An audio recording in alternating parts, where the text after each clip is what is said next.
Chapter 11. About the mahasiddhas path. The mahasiddhas path begins from the state when the spiritual practitioner is ready to give his soul for all eternity and all living beings in it. Dissolution of the karmic ego consciousness leads to such a state of spiritual practice, which was the basis of his soul for long incarnations, from incarnations in the gods of the creators of the universes, angels, to the endless creations of the universes, man and his likeness, and all the knowledge and beliefs associated with these incarnations also automatically dissolve in the experience of unity with oneself. Such a soul, after such an experience of unity, remains pure and free. It doesn't wait for dissolution like many souls in the form of a demon in the lower hell. Such a soul comes to an eternal state of completion. This state reveals to the soul the knowledge of eternity about itself as the God of eternity and the primordial essence of the space of eternity, nirvana, into which the soul enters as one in itself. And after this disclosure to itself, its eternal single primordial essence, it has a single choice. They will return to themselves one, nirvana, in the body of the space of a single living consciousness, that is to become the God of eternity again. This choice helps her to make the knowledge that was revealed when she remembers herself as one, which outweighs everything. The ego consciousness of the individual soul, she is fully aware that the dissolution of the individual subtle body of the soul in her single consciousness reveals to her the eternal wonders of her eternal life, and from there already as a single its consciousness, it will bring infinitely more benefit to its eternity, being the active space of a single eternal consciousness. What is the benefit going from it in an individual, even very holy manifestation? It becomes a single space of a single consciousness, what it has always been in its eternity, until the moment of creating itself in the body of the soul, and being now a single space of a single consciousness, appears in the universes in the form of a mahasiddha, spontaneously responding to the call and prayers of the souls in all the universes that the gods, the creators of the universes, created.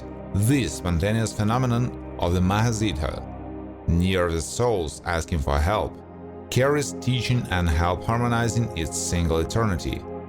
Therefore, the path of the mahasiddhas in the path of returning to oneself alone, which is practiced by happy souls who manage not to get lost in the conclusions and purify themselves to the original created standard of purity of the living consciousness of their soul.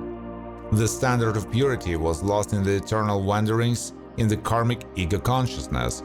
Therefore, we hear from the stories of ancient spiritual practitioners that there were few such happy souls, but the very fact of their existence paves the way for us to our eternity. It is not necessary to perceive the mahasiddhas as something individual. This is a state, nirvana, spontaneously acting through the space of very single consciousness.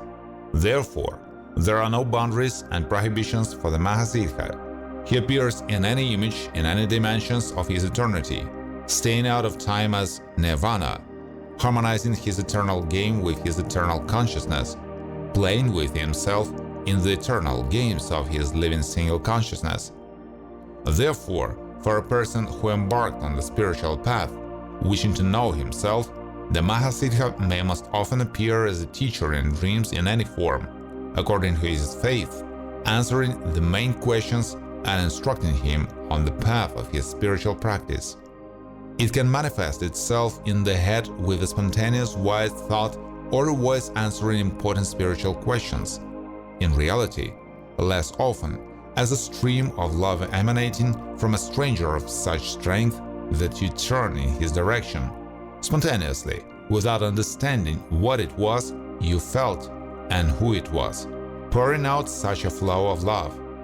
The phenomenon of the mahasiddha and the ways it will manifest are not limited by anything, only by its endless fantasy, which the perceiving practitioner can interpret for himself in thousands of different ways, not realizing that it was always one Mahasiddha, the God of eternity, who showed all these phenomena only for you. Because as you have come to the end of the path, and the spontaneous help of the Mahasiddha comes to you, as the like reaches for the like, helping to pass the last steps towards yourself, so the path ends, the process of individual dissolution of one's soul in oneself, the space of the primordial essence, nirvana, and one's eternal living unified consciousness. We return to a new or very old forgotten state of the God of eternity, or Mahasiddha. Here the search for oneself ends and action begins. It always happens again, from your eternity, oneself. So this state of Mahasiddha or oneself, the God of eternity, is achieved.